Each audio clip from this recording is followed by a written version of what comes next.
First of all, I just want to say how moved I am by all the speakers before me and all the beauty that I'm seeing all around me, and the intention, and how you are all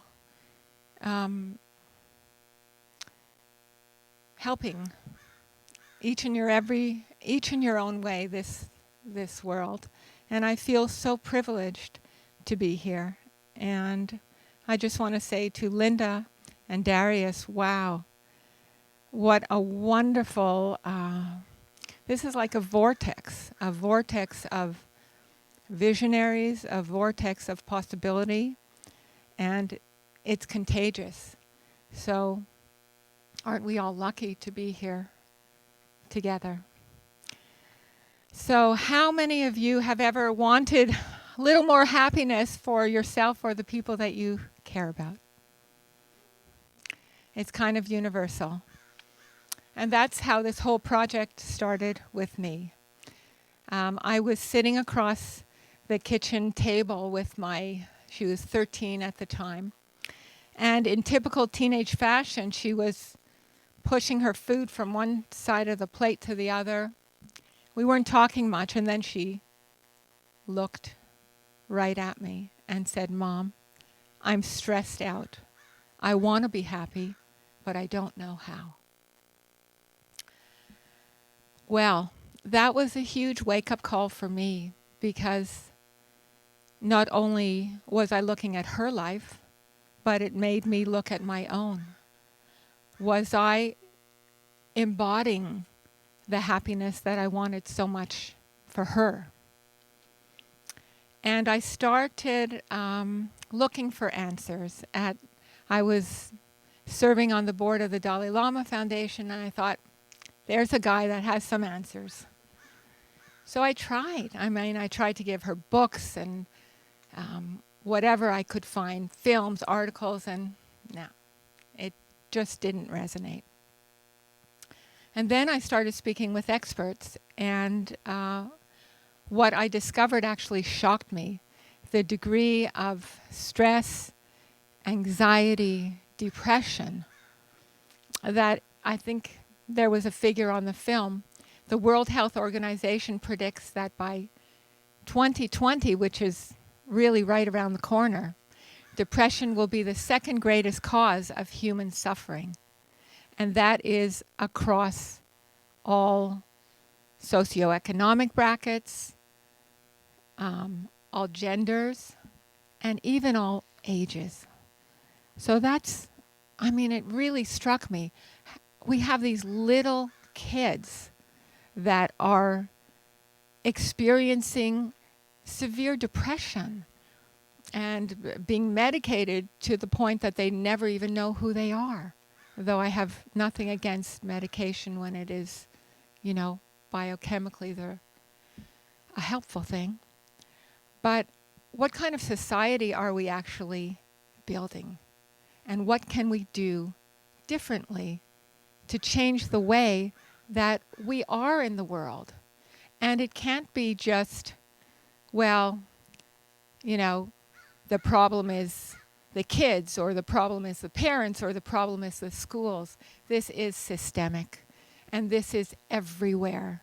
We have programs now that are in over 90 countries in the world, and we have the same issues, the core issues, for kids in the slums of Delhi, or on reservations, or in privileged elite schools. We're all at the core. We are all the same. We all want to be loved. We all want to belong. We all want to be respected and to make a difference in our own ways, to share what is our specific gifts, what we have come into the world. Everyone has a talent. Everyone has a mission.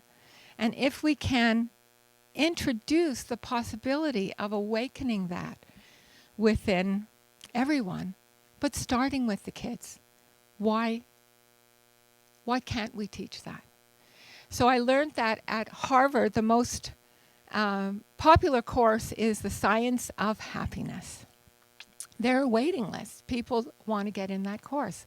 I get it. There's lots of stress in Harvard, but why? Why is that not available to kids in high school, in middle school, the young ones, their parents? We need everybody to be on board with this. We need a paradigm shift.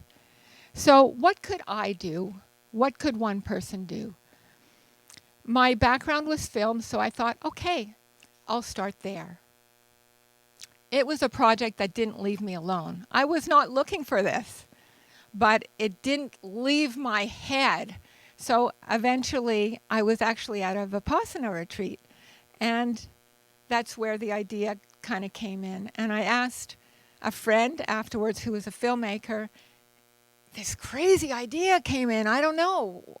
What do you think? And he said, well, there could be something in there. And it just so happens, as synchronicity happens, that I was in my chiropractor's office and a woman showed up who I'd never seen before. And lo and behold, she was holding a fundraiser for the Dalai Lama Foundation. Oh my God, is there such a thing? Yes, it's here in Palo Alto and it's this weekend. So I said, I have to be there. So one thing led to the other and so on and so forth. And so we put together the film. And the idea was to bring kids from different parts of the world together because I knew that I didn't have the answer to happiness, but maybe they had something that we could share, not only for my own daughter, but for kids all over. And also they were from different religions because maybe the answer would be different. So we worked with kids from the US, from Nigeria, and from India. Actually, they were Tibetan refugees. And the conversations were absolutely profound. The wisdom was profound. So part one was being in the film, and part two had to do with coming together to share their knowledge and their wisdom with kids around the world. So we said, we'll put together a little manual. But then it was like, there's so much great stuff here. We need mindfulness. We need all the discoveries in neuroscience. We need positive psychology.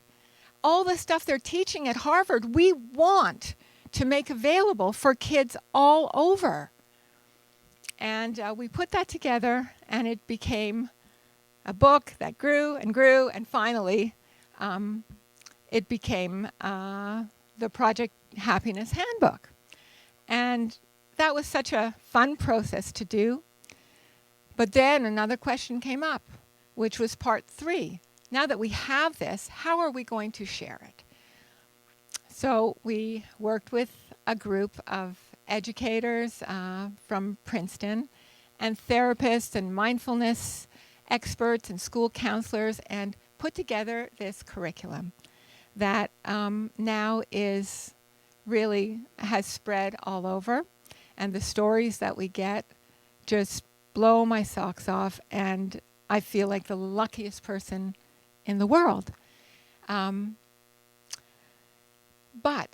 the question of happiness, the word happiness, sometimes is, people have different reactions. Some people would say, it's some superficial fluff. You know, always live happy, rose-colored glasses, look at the good. No, it's way more than that. We're talking about emotional resilience because this is a stressful time and there are skills that can be taught, very much like what you're doing, that can give people a platform to go through their life and really create the life that they want.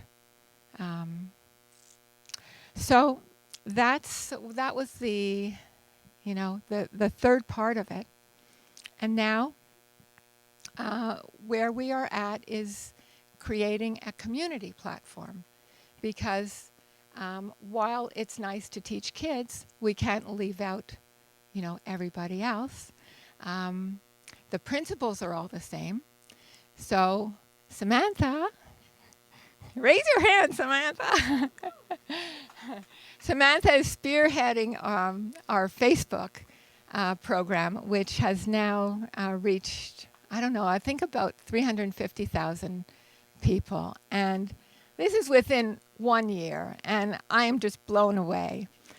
But that speaks to the conversation as well, that we are all universally looking for the same things, And we've broken it into happiness kind of habits that everybody can learn. So Monday is Mindful Monday. So we talk about mindfulness and meditation. These are, people can learn this. Tuesday is all about gratitude, the power of gratitude and how it can shift the way we navigate through life dramatically.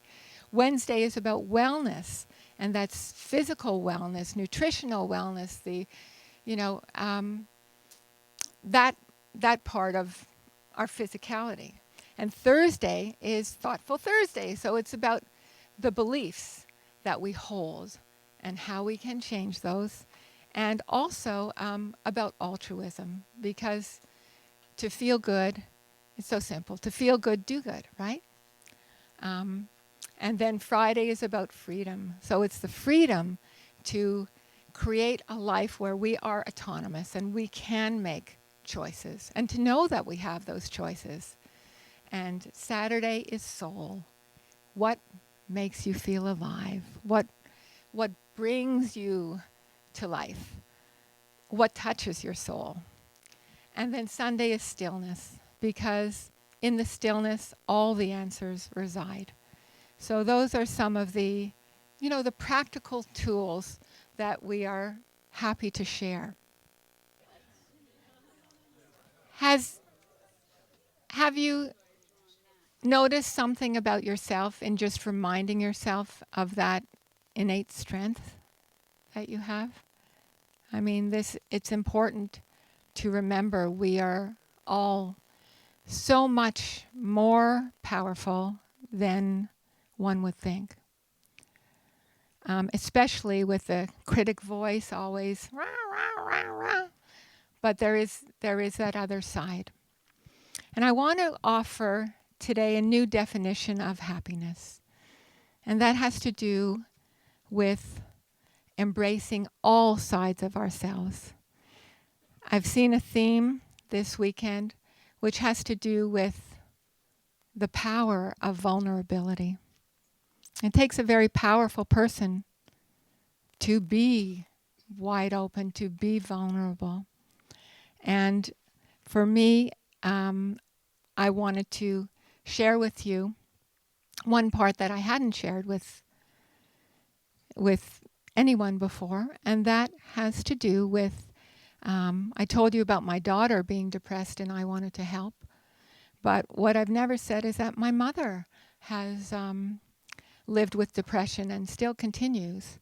And I wanted to help her with every ounce of strength I had. I wanted to make things better. But I really couldn't. I was a child. I didn't have, all the skills and so on.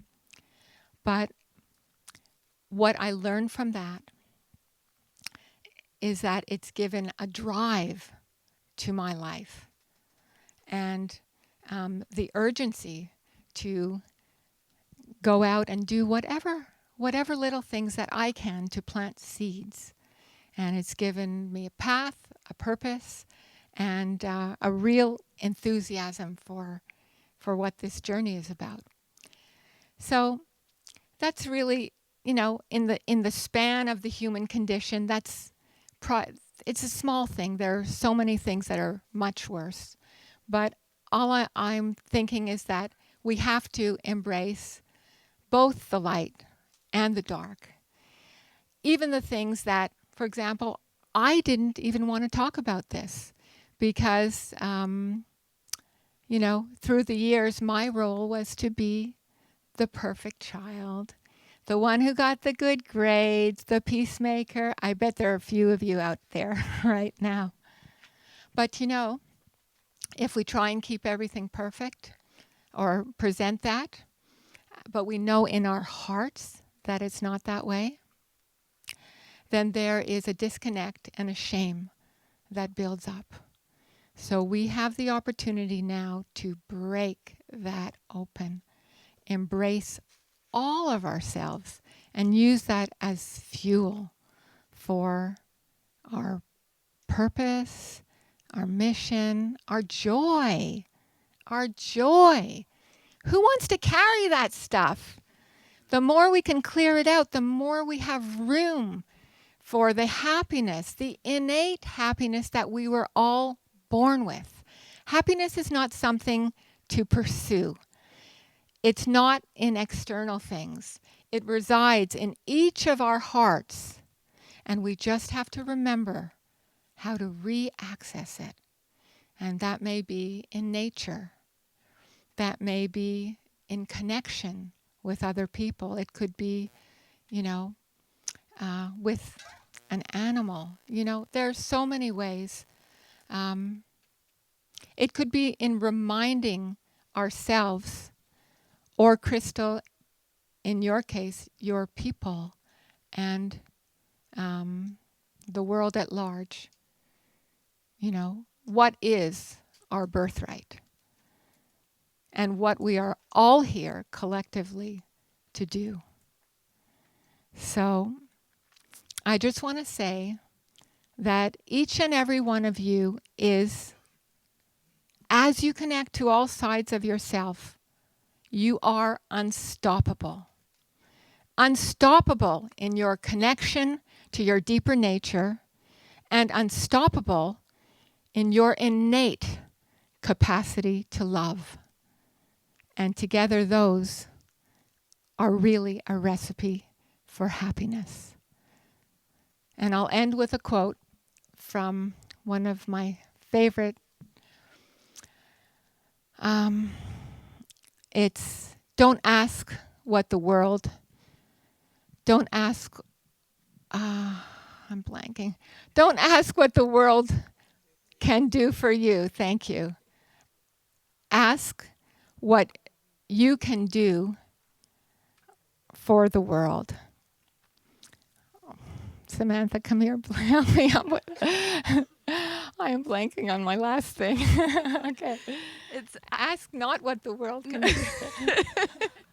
Well, I think everybody here probably knows it, right? Should we all say it together? Yeah. So it's don't ask what the world needs. Ask what makes you come alive, because the world needs people who have come alive. Right? Thank you.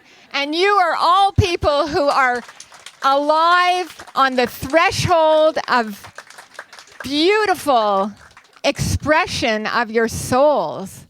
And I just want to say it's an honor to be here with you and to celebrate what is just ahead. We are all like pieces of a puzzle.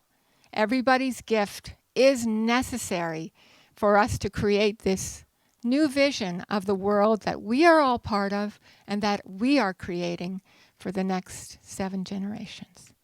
Thank you so much.